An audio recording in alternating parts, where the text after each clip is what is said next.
I have always said that Iran's ambition to acquire a nuclear weapon is remains exactly the way it is today than it was a year ago or 5 years ago. But I'm not suggesting that should Iran acquire a nuclear weapon, it's going to necessarily to use it against any of its enemies. I think Iran is determined to acquire a nuclear weapon because it has other considerations. For example, Iran's ambitions to become the region's hegemon. With a nuclear weapon, it can project its power much more forcefully than otherwise.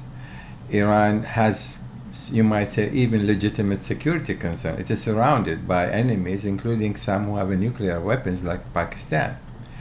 Iran has a major conflict with the Sunni Muslim world. And so certainly it wants to demonstrate that under the Shiite government, it's been able to achieve something of such magnitude. That also, mind you, also consolidate its newly born, so to speak, national identity per se.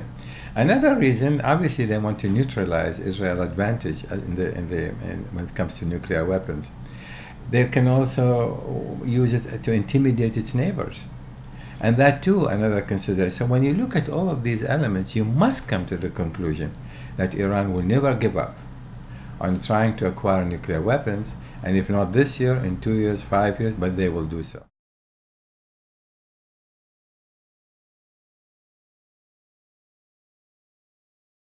Look, even under the current economic stress and hardship, Iran has been supporting terrorist groups in nearly 13 or 14 different countries.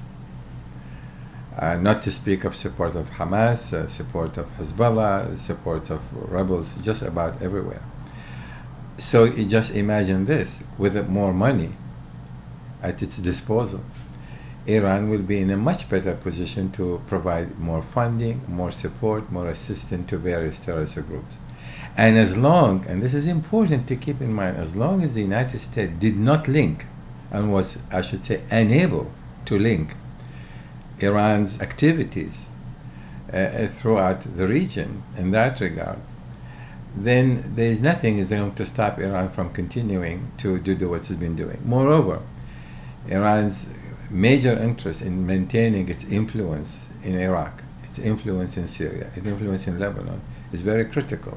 And here again, with more money, it's going to be able to do much more so than in the past.